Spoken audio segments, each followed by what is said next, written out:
Ce qui est na bas Congo, to bandi kolona, to tchebi loko ya kolona na bas Congo. Ndekonanga 3 mois. Bon, mais n'est sûr que les aba léguminer, ba céréales, c'est 3 mois. OK. C'est 3 mois. Mais tu as la crise, tu éviter et aussi les labus mon color. Parce que c'est une histoire, comme on a dit, c'est un ennemi, nous sommes en guerre avec un ennemi qu'on ne connaît pas. Donc il faut se préparer. Il faut se préparer maintenant.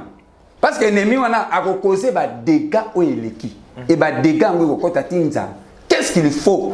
Nous devons maintenant recourir dans l'agriculture. Nous devons recourir à la culture vivrière. La culture vivrière, et koya sikoyo ko sauver biso. Pour tango.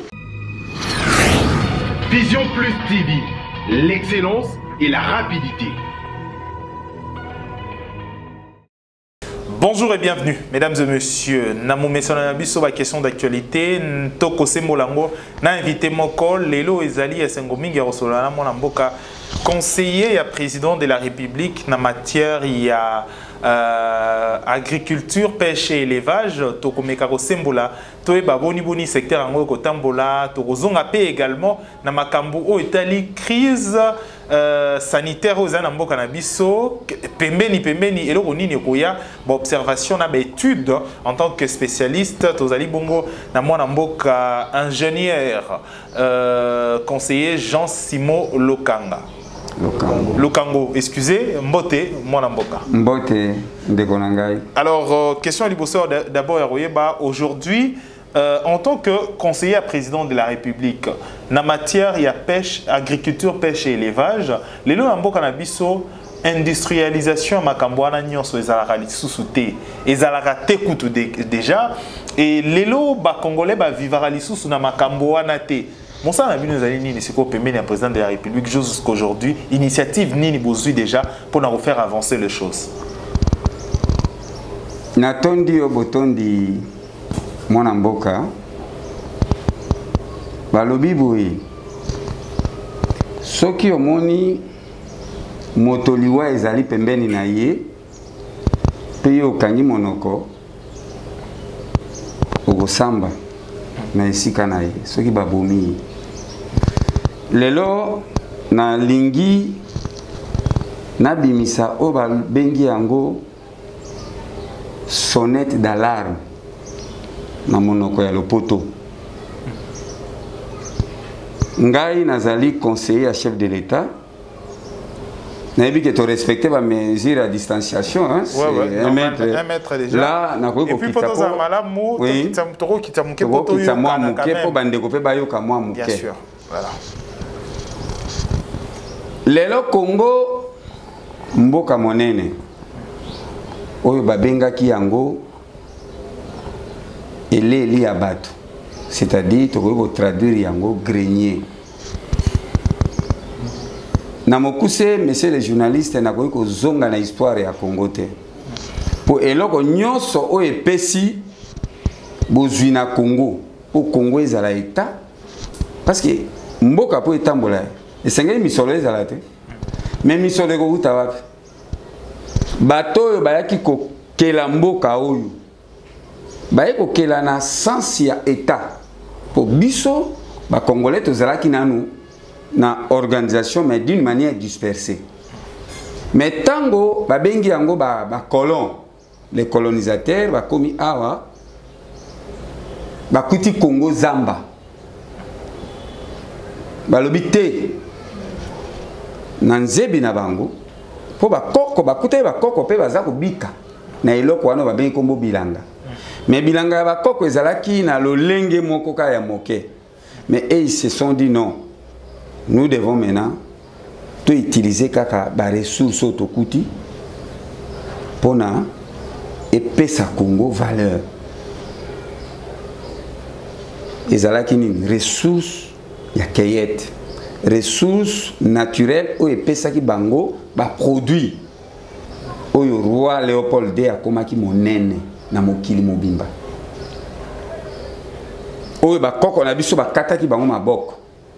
Nde mbongo wana eyaki lelo kokota bazwi misolo wana ba déverser yango na oyo bino bobengi kombo agriculture. oyo moto nyonso amoni ete agriculture ezali eloko moko pamba. Nzambo ya keli mokili. Nzamba alobaki nini? Na keli mokili. Yo zwa mabele, lona, lia pe, salela yango. Nzamba apesa biso profession mosusu. Mandoki ye seulement ezali makambo ya bato. Mais mosalo nzamba apesa yo po yo lia. Tango bon, na kokota na ba détail ya biso ba bengi kombo ba détail ya croyance te. Mais nga na yebi ete eloko wana ezali vrai. Nzambo ya keli yo moto. Po moto ko boya nzambe te. Alobi lona mabele, balola yango po olia. Tango yo boya ki ke nzamba leisa yo. Siko yo zio boaki eloko nzamba pesa ki yo. Donc l'agriculture ezali ko banda na nzambe ye moko. Mais ezali na bato moke o ba comprendre l'importance de l'agriculture. Lokola tozali moke mokilipe e kozalaka kolelaka mikolo nyonso. Alors, question ya biso ya liboso ezalaki ya koyeba. Awa. En tant que conseiller à président de la République, initiative nini bo bandi to bozui déjà na mokano pona ko bongisa mboka po président de la République yemoko alobaki ke sous-sol il faut zwa likolo ya koleka o tozana ngo likolo pona mboka na biso mingi batala ka diamant cobalt bakotala toujours ba richesse o tozana ngo likolo mais alors que tozana eloko epesa biso okoki opesa biso kimia kolia aussi sanzala o tozana ngo ba congolais. Initiative nini? D'abord cellule au département nabino ya pêche, agriculture et élevage. Ndeko nangai na lobi na oboyi. Chef de l'État tanga zu bokonzi. Alobi na biso akosala agriculture, akosala pêche et élevage parmi ba priorité na ye. Longonya epai na ye. Ezali inspiration, c'est-à-dire à se référer na onzamba sala. Biso pe tozwi yango. Kuna na kati ya président de la République tolali pongite. Tosali oyo tokoki kosala. Na bimi awa lokola limbisa ngai émission ya lelo na kolobela yango mingi lokola conseiller chef de l'État te. OK, d'accord. Mais na kolobela yango mingi lokola moto oyo ayekoli mosala ya kolona, c'est-à-dire un agronome de formation. Alors, ce la question na oso ekozala bongo. Merci. Prochainement tokokende na volet wana spécial na mutuna na biso oyano lango okende ko kozongela biso ngona ba donner mingi d'avantage. Lelo to solari kambo ozali o to bengela ki vraiment to luka ki mingi ezaki pona lelo to komona observation moko simple na mboka na biso dollar ekomata. Pas si ko bakisa mboka na biso mais eloko nini il faut basala en tant que bino boyebi makambo oye ya mabele boyebi quand même eloko ni ko sala ko lier ça ba congolais o lelo ba comme na pasi ko lukata ko lia pe ba société belé avec le temps ba ko comme ta quand même na ba ko ta na crise parce que congolais toza plus na exportation. Et maladie oyo ko tungisa mokili mobimba et pekisi biloko uta libanda et kota na mboka na biso. Observation nini oko sala aujourd'hui en tant que agronome, en tant que ingénieur également. Merci. Ndeko nanga na kolobela oboye. Eza solution eza moke. Omoni lelo tozana pandémie ya coronavirus. Mais na lobi na ok plus de 3 décennies tozalaka na pandémie o babengi yango pandémie ya crise alimentaire. Na Congo. Na Congo. Plus de 3 décennies. Po na boy ko memayo na tango Congo azalaki kolia, na tango Congo azalaki grenier, na tango Congo ayeko chuter. Pandémie alimentaire donc et pas na biso ezalaka. Mais ba scientifique, ba économiste, baza kotala likambo wana te. Ça existe, c'est une pandémie. Qui est encore plus grave oyo lelo yo zui coronavirus lokola pandémie mais nga na lobi na oke pandémie oyo toza nango lelo na Congo ezali pandémie ya crise alimentaire. Est-ce que vous voyez le quoi nazolo belao? Soko ozali journaliste, ndeko nango za journaliste. Journaliste azali moto ya tambolaka. Oyo akendeke kotalaka. La bengi bino troisième pouvoir. Soko koti Congo mobimba. Nana lia kalisusu. Mais tango bato baza ko lia te. Tango moto aza ko lia te. Lelo za na pandémie o ba bengi yango coronavirus. Ba personnel soignant soki bazali ko lia te. Bango ba ko soigner bato baza malade. Baza exposé makasi. Bazali exposé. Parce que c'est pandémie ko senga muto ali amala mingi. Soki moto ale te ndenge ovandi wana. Oleli pa banda tongo te. Pour comment toi ko sala no émission. Olei to leite. Soko lia ki te yo comment. Est-ce que zali pandémie to pandémie te? Mais maintenant, aujourd'hui, économie makasi mingi. Yo zali spécialiste. Nazali koyate, yo tuninga. Voilà, nako bongisa motu, nako poussa o lobakasi. Lelo zali spécialiste. Et le nini parce que et sali 3 décennies to koloba. Plus de 3 décennies na lobeli yo. Plus de 30 ans, mboka na biso zali na pasi. Et le nini ta roku ko mema solution moko très rapide na résultat moko. Natamo Kemingi. Voilà. Pour qui ça, pas si yo ko tungi ça ba congolais parce que là l'heure est encore grave hein. Ndeko journaliste. Solution ezali moke. Soki bato bazali komona. Solution essayer na ngote. Le chef de l'État a sali ordonnance et état d'urgence. Oui, parce que l'état d'urgence est multisectoriel. Oui, parce que c'est multisectoriel. Même pour les journalistes dans le domaine. Partout. Hein? Alors, ce qu'on a vu en état expert. Dans le biboui. Donc, état d'urgence, il y a coronavirus, il y a état d'urgence, il y a crise alimentaire. Il faut topper sa solution. Nous, les scientifiques, nous devons donner les solutions au chef de l'État. Oh, nous avons une mesure d'urgence pour la riposte du coronavirus. Il faut que les scientifiques sectorialiser chaque secteur a son approprié. Que les alliés seulement pour le coronavirus, les alliés pour la crise alimentaire. Parce que bientôt, nous allons démontrer, le Congo ne vit que des importations. Plus de 3 décennies, nous allons vivre dans l'importation. Alors, l'importation, le coronavirus est côté. Et côté aux États-Unis. Et côté en Chine. Chine, plus d'1 milliard d'habitants. Il y a des gens qui ont été États-Unis, on dira non, il faut tout kangana. Tous les sanano, bayabisu. Ouais, bisu bali anano. Stoko ele sanano. Pour la minute au papa, soko tali bien, même au Brésil, au pays émergent.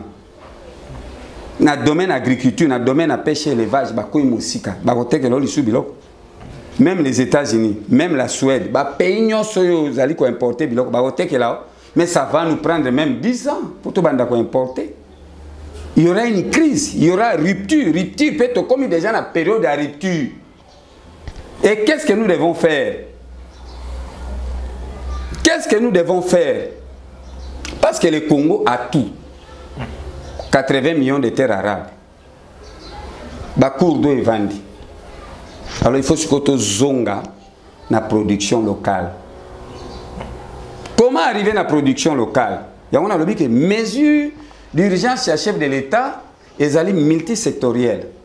Biso ba scientifique agricole. Ou ba sali économie agricole. Nazali ko interpeller bango.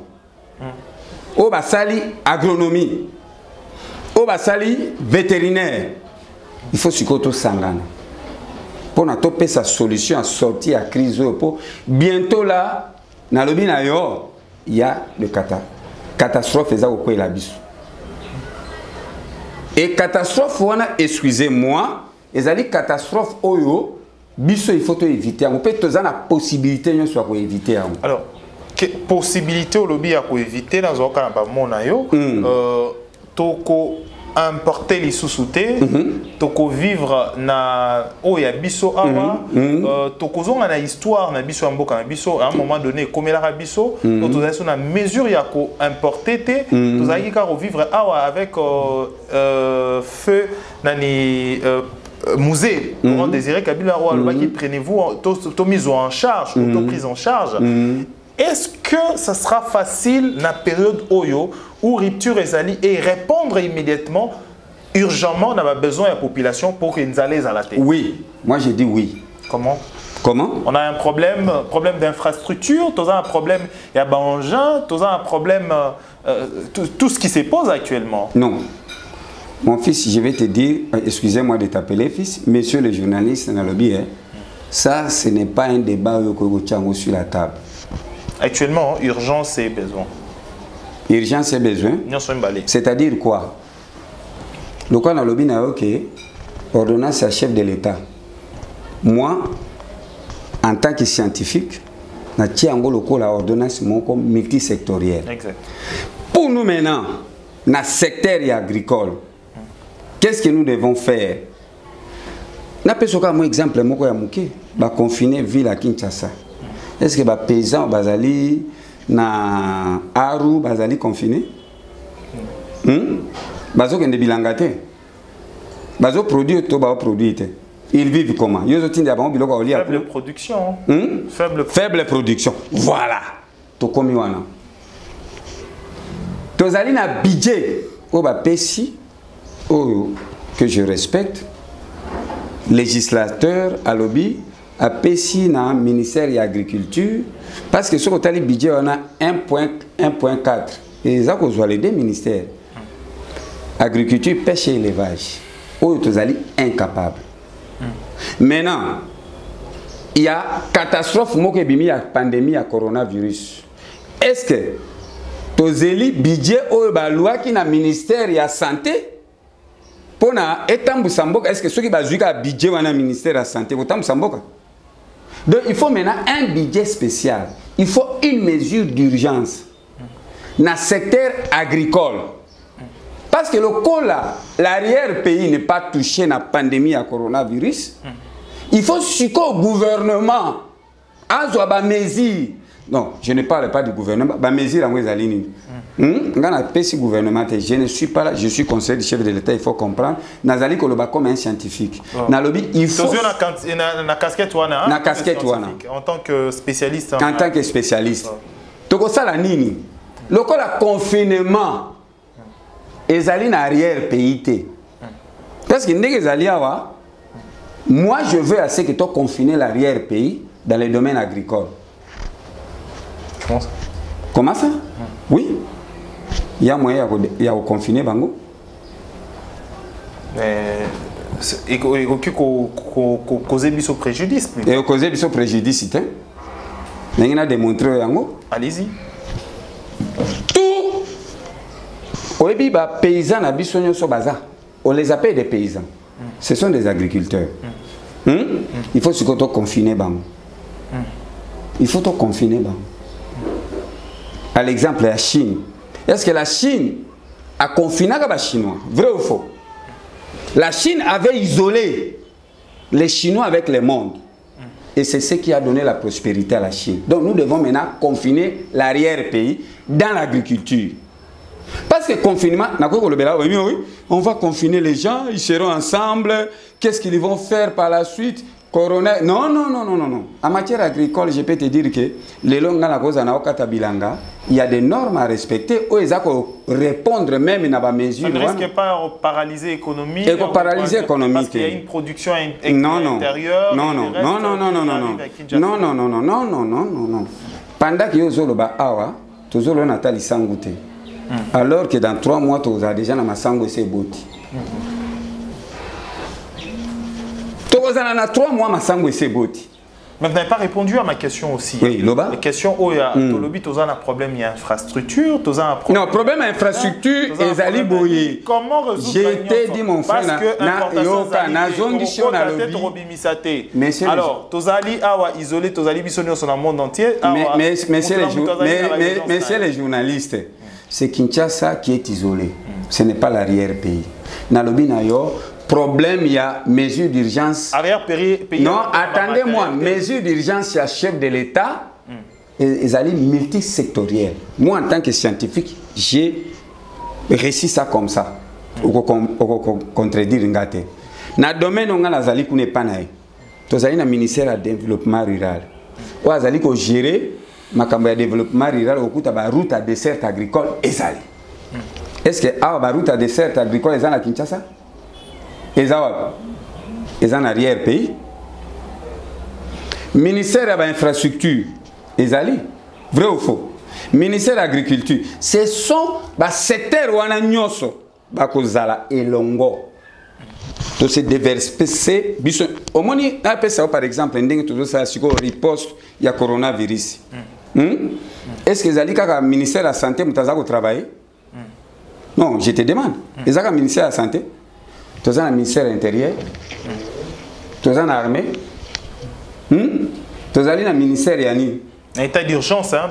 Tout le ministère n'y a pas pour... Alors, comme tu as une crise alimentaire, on a le but que mesures d'urgence sont côté il y a crise alimentaire. Donc, il faut que le ministère gérer. Donc, il faut travailler ensemble. Hein?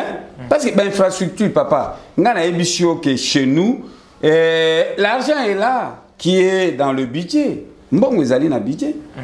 Pour la route à dessert agricole, et c'est un tracteur, c'est seulement les paisibles les paysans. Oh, ça là, cantonnage. Qu'on aménager, qu'on entretenir la route à dessert agricole. Oh, et qu'on permettre production, on a confinement. Il y a des paysans, parce qu'on va les confiner. Donc, confiner pour l'intérêt national. Pour l'intérêt national, ils vont accepter. Ils vont respecter les mesures. Moyen avant d'appeler un journaliste, parce que quand tu es dans un champ, il y a d'abord, tu sais que quand tu es en train de cultiver un champ, il y a mesure à respect, il y a riposte à coronavirus, c'est à respecter, il y a la distanciation. Moi, je peux être ici. Il y a d'abord, aux gens à terrain, mesure, il y a distanciation, donc c'est l'espacement, alignement, sauf que tu es non, toi tu es ici, yozolona. Tout est donc, mesure au président Sali. On a dit oui, ils allaient mesure que nous pouvons appliquer ça dans le domaine agricole.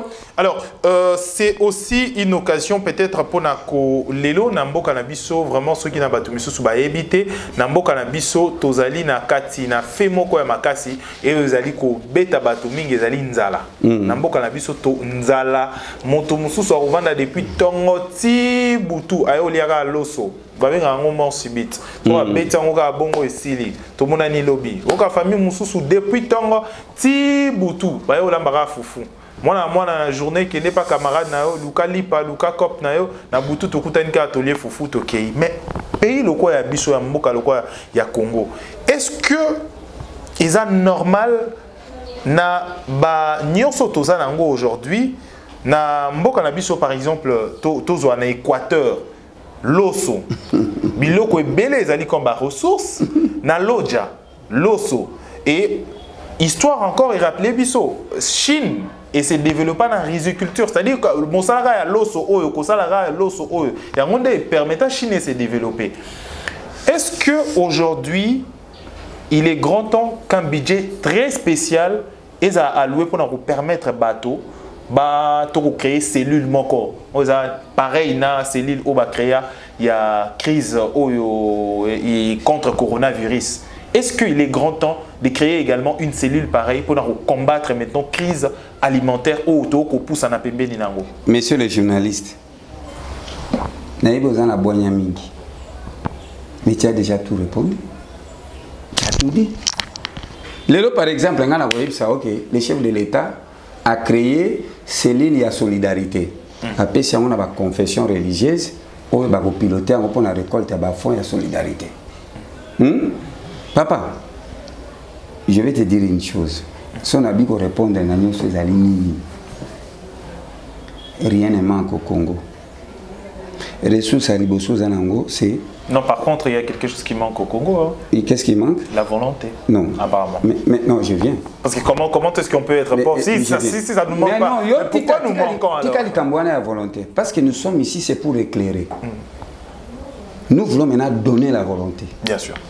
Tous les sous pessimistes, soyons optimistes. Et tous les Congolais, et le Congo a autour de ça. Tu comprends? Je t'ai dit que Sokotali, le chef de l'État, a eu ma confession religieuse. Oh, mais ça c'était vraiment quel génie. Le chef de l'État a eu génie. Et par exemple, si tu as une confession religieuse, où ils allaient implanter partout au Congo, c'est l'église catholique, l'église protestante. Mais les fidèles, ils sont dans village. Bien sûr. Ils sont dans l'église, ils sont dans le village. Où ils sont confinés. Qu'on redistribuer ordonnance sur un chef de l'État qui était au ce qu'on a bilanga.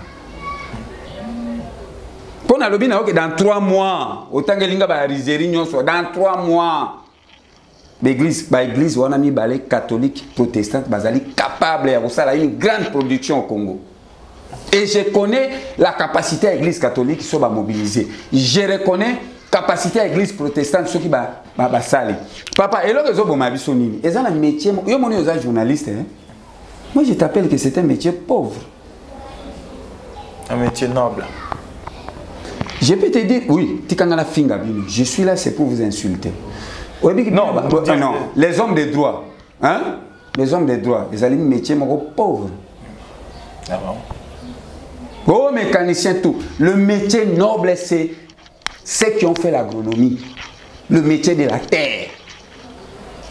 Parce que tout le monde, même le président de la République,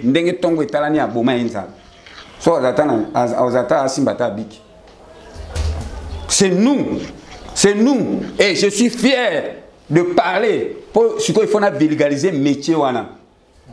Opérateur économique, nous sommes au Congo. Opérateur économique, nous sommes en crise. Les opérateurs économiques, Chine, Dubaï, immeubles et tout.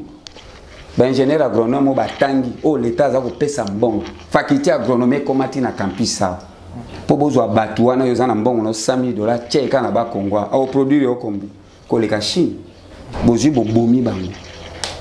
Moi, j'interpelle l'opérateur économique, c'est les grands tailles. Il faut confiner même l'opérateur économique. Pour bazonga bango nyosona secteur agricole. Ingénieurs agronomes, ils seront des riches, ils ne vont rien perdre. Mais il faut également l'industrialisation. Eh non! L'industrialisation. Comment? Non, l'industrialisation. Papa, si la Chine est arrivée à l'industrialisation, les chefs de l'État a payé ce discours. Moi, j'ai le discours du chef de l'État. Alors, nous voulons travailler sur la chaîne des valeurs. La chaîne des valeurs, c'est quoi? La production, la transformation et la commercialisation. Lorsque nous produisons, papa, nous avons besoin de Tchad, nous avons pays des héritiers, pays à ça, il y a subsaharienne, zéro moins d'enza, les robettes à Bangokoun. Yombu les zones, tu as toutes les capacités pour produire. Mais dans le pays, ça est bien. Tu as besoin de produire.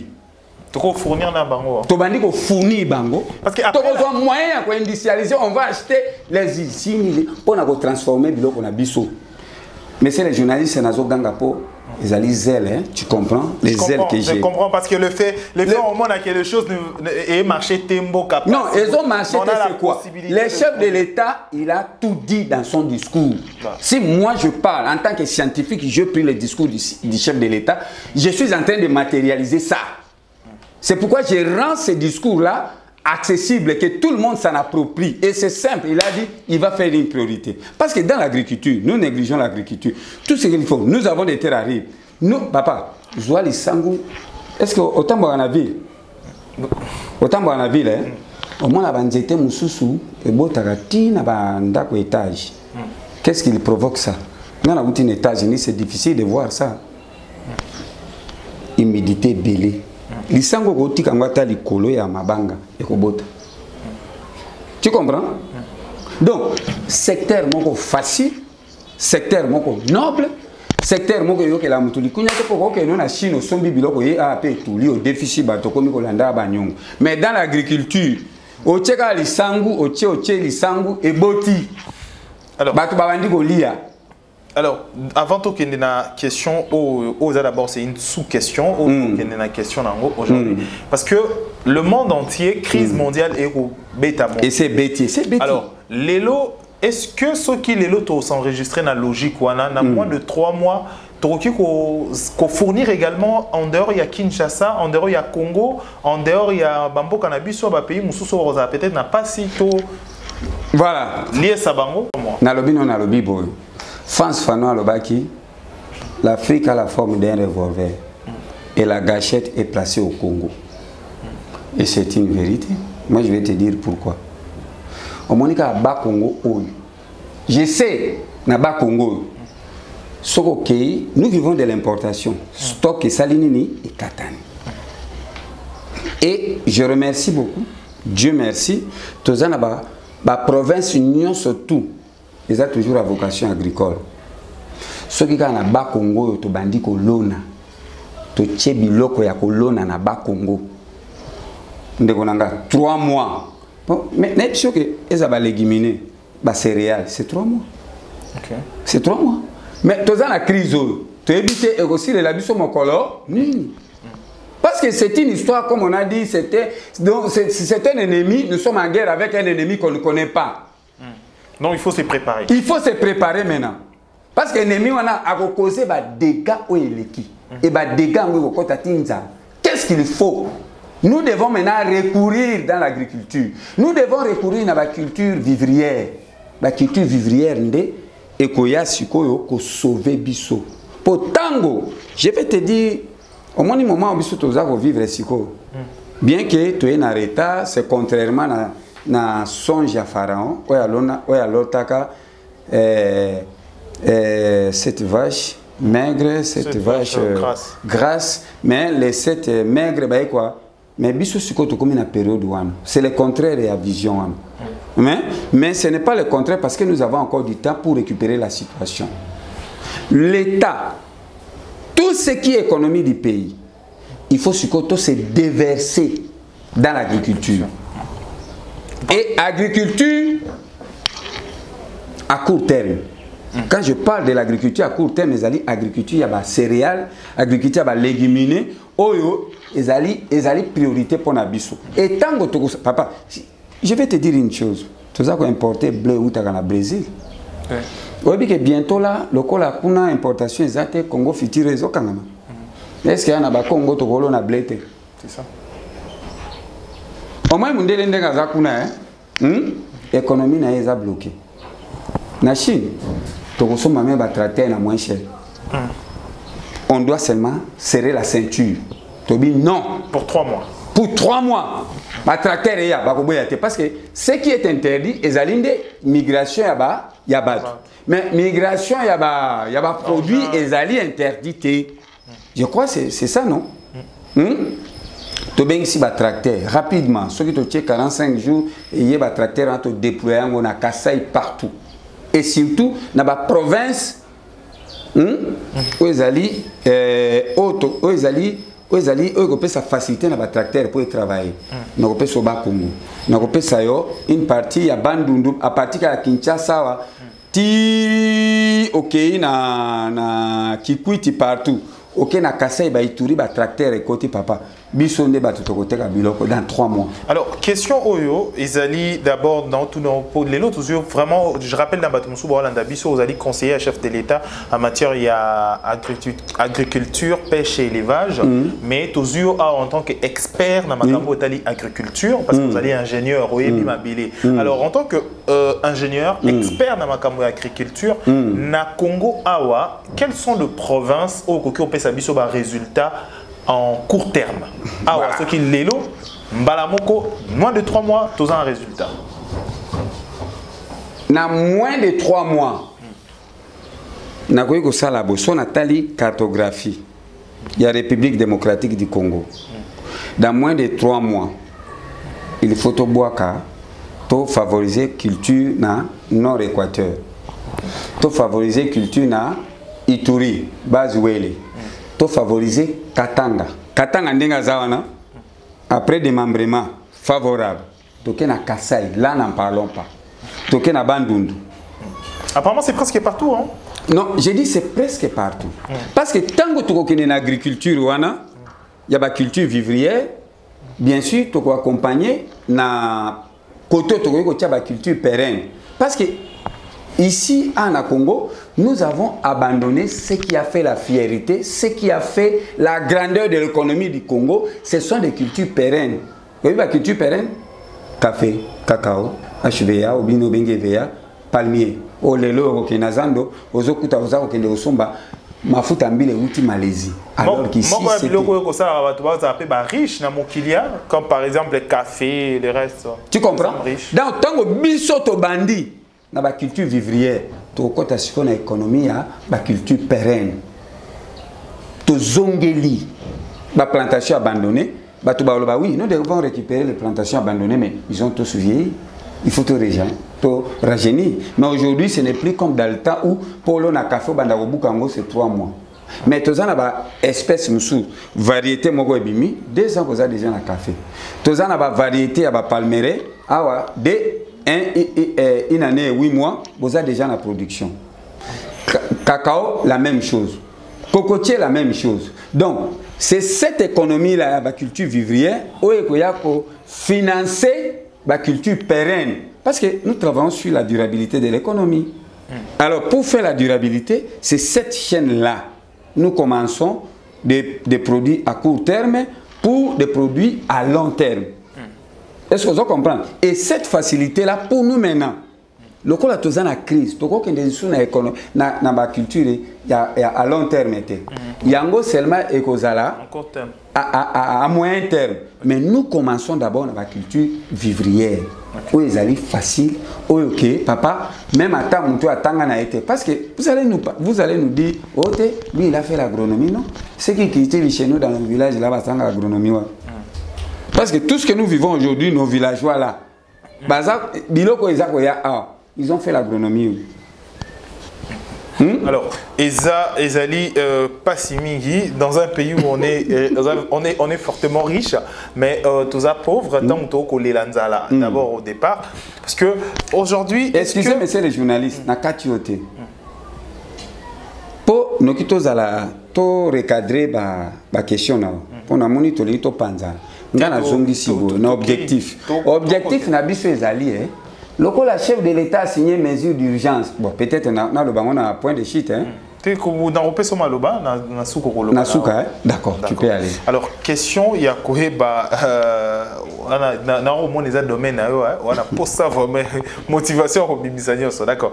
Alors, aujourd'hui, est-ce qu'il y a possibilité que bino oaka yo moko te oyi ebele baike na mboka na biso o batangi makambo o etali kolie sabato na à partir ya mabele est-ce qu'il y a possibilité bato nyonso wana ba scientifique baebi mabele o sangana quand même bo proposer quelque chose na l'état to na mboka pour la fierté na biso pour na robi qui s'appelle ba mama na ba tata o ba na pasi na ngonga o.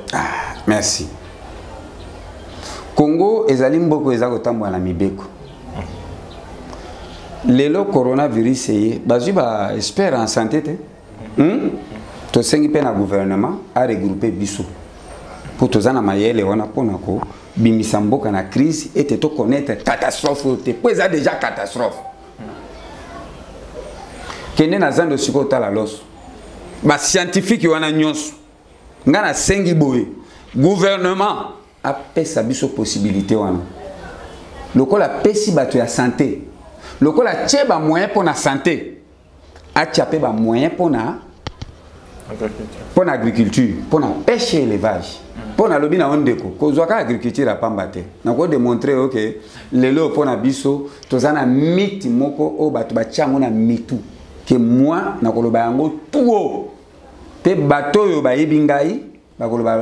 Tu as dit la vérité. C'est quoi? na domaine ya pêche. Balobi non, tozana ba lac. Plus de 3 couches à poissons. Oui, c'est bon. C'est bon. Aujourd'hui, ba bateau de pêche au Tchango na Tanganyika. Il y a une ordonnance à chef de l'État, il fait ça la massue, ils allaient multisectoriel. Chaque secteur a son approprié ordonnance à chef de l'État. Tu as développement rural, tu as infrastructure, tu as agriculture, tu as pêche et élevage. Tout ça approprié. Pour les gens domaine nabiso, pour faire face, pour faire riposte. Moi j'appelle ça la riposte na crise alimentaire. Ce sont ces 3 ministères. Kolobaka ba expert, ils allaient sur le ministère ou un nyoso misat. Ba vanda ici kamoko, ba réfléchir pour na ko la riposte. Moi j'appelle ça riposte. Il y a pandémie, il y a crise alimentaire. Olobi tokotia ba bateau de pêche. Na peso comme exemple mukene loko na buti kolo. Tokotia ba bateau de pêche na Kalemi. Moi j'étais au Kassai na Mbujima. Batu bakolomba kuna azuna mutuka tanto train mituka akendo komelo na Kalemi pour somba mikebuka. Siko ye en tant que commerçant ye na ngona na Kasai. Akoteka ngona prix nini? Amatisi to amatite. Oh, nous avons la possibilité de pêcher partout au Congo. Nous avons la possibilité de pêcher partout au Congo, même ici à Kinshasa, même dans ta propre parcelle. Nous avons la possibilité de pêcher. Il faut le matériel, hein? Non, je te dis non. Bon, nous en avons beaucoup. Donc, nous en avons beaucoup. Mais nous avons la pêche artificielle, où ils allaient à la portée de tous. Tu sais, ici, nous sommes au Kiti Nation. Hein? Moi, je peux créer une pêche ici, une pêcherie ici. La méthode d'aquaculture. Ah, kakananda quoi. Na sali babak na bandi ko produire, je peux produire même 20-30 tonnes. Ah, chaque semestre. Ah ouais. Oui. Tonnes. Oui. La méthode d'aquaculture. Donc nous voulons simplifier. Et ça, papa, comment on a un miracle? C'est une réalité. La pêche, tout Congolais qui est propriétaire, pêche na kati ya lupango na ye. Nous avons l'eau, non? L'eau a régi des œufs au bimat. Mais pour nous, ça la aquaculture. Comment ça la boni? Donc ça la boni, mais on va non, non, on n'a pas ça au détail. Par exemple, en aquaculture, ça la ce sont des bacs construits dans bloc à ciment. Ah, on a rose, on a kati, longueur, on a respecté parce qu'ils ont la dimension. Au saliba qui wana maizokota au respecté ndenge maizokota ndenge maizobima ensoleillement comment soleil kota mingité il y a des méthodes na kosala yango et puis na pesi bino mbisi na ko produire mbisi na kata lopango nanga sans que na kende même ata osomba mbisi na Kalemi chez moi. Et là où il y a des rivières, parce que partout au Congo tu as des rivières. Partout, partout. Aucune province est allée déshéritée en eau. C'est tout le Congo où on devait retrouver la pêche. Ceux qui n'ont pas dit que expert, on a pas vendre. Ce n'est pas pour rien, mon frère. On doit maintenant, tant que Bango va vendre, on sa pêche Congo Mobimba. Na aquaculture, na pisciculture. Il y avait un moment à Congo. Tous les bâtiments, il y a un corps de la paix. Batikela biso ba centre d'alevinage. Oui, ba centre d'alevinage. Ezali ba centre oyo bokola ka mbisi. Oyo bokola ka bana ya mbisi. Eza partout na Congo, so keka na Kasangulu ezali. Na Kasai partout ezali Congo Mobimba. Ils nous ont laissé ça. Et ces infrastructures sont là. Comment? Et puis ba tchaki même ba centre ba écloserie. Bon, je suis maintenant dans la technique. Hein. Bah, centre, on a écloserie. Quand on a un centre de lévinage, ils ont lié au Ezaki à écloserie. C'est-à-dire quoi? Bah, maki ambisi, écloserie, ça vient du mot éclore. Bah, maki ambisi, et botami, ils ont une technique, moi, qu'ils allaient. Bien. Je ne vais pas mettre ça ici parce qu'il y a un journaliste. C'est nous les scientifiques. Tant que tu as un atelier, non? ana Kasangulu pour nourrir Kinshasa ba centre wana mbisi yeto tiamona ba centre à levinage ba levin ba koli to distribuer ngona ba éleveur boliesi Kasangulu boliesi Kinshasa non attendez to distribuer wana centre à levinage yango ezalika pona kobokola bana wana bakoma ba bana mbisi siko to zui bana wana ba mbisi to tekeli bango pa ba éleveur OK ba éleveur siko ba sali nini babandiko tia grossissement na bango papa oza ngolo mo C4 allez-y voir okuta kuna c'est l'aquaculture et kuna bazana pisciculture bazana aquaculture bazali na ba levin alors biloko wana nyonso tozana makoki mayemanso ya kotia yango omoni terrain kako ezali soko bimia entre biso na stade du 20 terrain wana soki rivière Kalamu ezalaki entretenu mais déjà tozali na ba étang donc les étangs doivent exister partout. Aucune province a Saint-Charles a importé en beauté. Capacité. Donc pour nous, ce que je parle, il y a campagne à riposte. Ils n'allaient pas seulement dans les produits vivriers, ils allaient même dans la viande. Parce que dans la viande, les locaux beaucoup là, tous ont la viande à court terme, entre autres, la volaille. N'est-ce pas? Mais à long terme, un gombe pour que nous lions une colonie. Ce qu'il faut biso tout ça la kama kambo ezali à court terme. Mbisi, ba volaille, bibwele, nani agriculture, nde yango goya ke to nourrir Congo rapidement. Voilà, ezali ki bongo stratégie moko très facile pour na ko riposter to bundisa. Crise alimentaire ko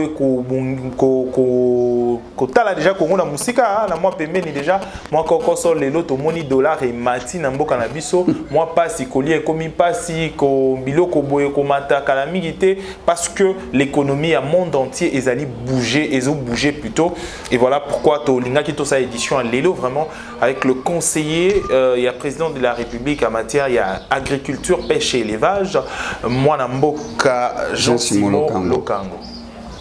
Batouada riche na savoir Lelo pendant temps je crois que nous allons revenir encore prochainement pour nous symbole la question techniquement vraiment na point par point. Alors aujourd'hui personnellement et là on est Bisango c'est vrai que Yomo Rosali Tozio en tant que scientifique ici Tozio le roi conseiller président de la République en tant que scientifique au Milomoli casquette wana ya bokondi. Et là, on a d'abord des scientifiques, des autorités en Mboka, des Banamboka, ensemble, il y a Mboka Mobimba, on a des nene. Pour nous, on a dans la diaspora, on a biso, il y a poto. Il y a toujours agriculture et Mboka na biso. Et là, on a spécialement dans l'édition à Lelo. Ndekolanga na mukuse na koloba boy. Congo ezali na makoki nyonso. Congo ce qui est là, biso, ce qui biso to mi pesaki, na ba domaine wana ya agriculture, na domaine ya pêche et élevage, Congo ko souffrir te. Na ko senga tout simplement chef de l'État. Oyazali le chef du gouvernement. Moi, je parle maintenant en tant que scientifique. Ça, c'est mon opinion en tant que scientifique. Bien sûr. Je sors maintenant comme un scientifique, comme un expert. Je ne suis pas ici comme politicien. Nako senga, na gouvernement, ba mesure o ye azui, on a riposte à coronavirus, azwa pe ba mesure pour na riposte ya crise alimentaire. Parce que les deux ont marché de pair. Quand la crise alimentaire, est très élevée. Alors, d'où la mesure où on a besoin en tant que scientifique, tout sangana. Chacun, là avec les confinements, tous les soins, c'est comme non. Tout peut sa maille na biso. Et pas ya, mokonzi mboka. Ouais, les chef du gouvernement. Maille la ngwe zali nini. Il faut que tozwa mesure wana to matérialiser yango na domaine na biso pour na to pesa ba congolais bilé pour na to connaître catastrophe wana te pour bientôt tozo kene na catastrophe oyo kozala irréparable parce que là où il y a la faim, là où il y a la famine, il faut rien s'attendre. Balma ba français ozomona ba chakiteri na bangoana tout ça, mais ils ont fait des millions na guerre à 40-45 lorsque Allemagne et Hitler, il y a Salika Mando qui a Zako Bundame Bango Bazoué la Bango Kaka. Ils ont vendu ça, c'est ce qui a rendu la France forte. Soda Kena Bitumba, à l'été à Kobundandengini. Policiers, yo, lobby que policiers, les lots, aya ko encadrer mesures d'urgence, il y a riposte à coronavirus, c'est ce qu'à l'été. Donc, biso ba scientifique, na domaine agricole, ba vétérinaire. Nous devons maintenant faire des propositions. Même à distance, unissons-nous. C'est-à-dire nous devons produire. Tout est au production. Parce que sans la production, parce que l'État maintenant a essoufflé. L'État est essoufflé. Mbongo oyo ba pour la riposte à coronavirus. Tout Singapé, chef de l'État, va déverser un budget spécial. Pour l'agriculture, pour la riposte, il y a crise alimentaire. Des deux, je vais aussi dire ceci. Réflexion, ce n'est pas une imposition. Mais écoutez, vous avez la mesure spéciale. Parce que les autres, vous avez une mesure spéciale. Quand on a conseiller chef de l'État, j'ai un salaire, j'ai mes origines, n'est-ce pas? Quand la crise est aussi là, quand la crise oyo, il y a pandémie à coronavirus aussi là. Il faut maintenant épaissir si comme elle est la muka, tobo ya ba jeep. Tu es député, tu dois avoir un champ chez toi. Tu dois prendre avec toi des agronomes. Et comme à loi.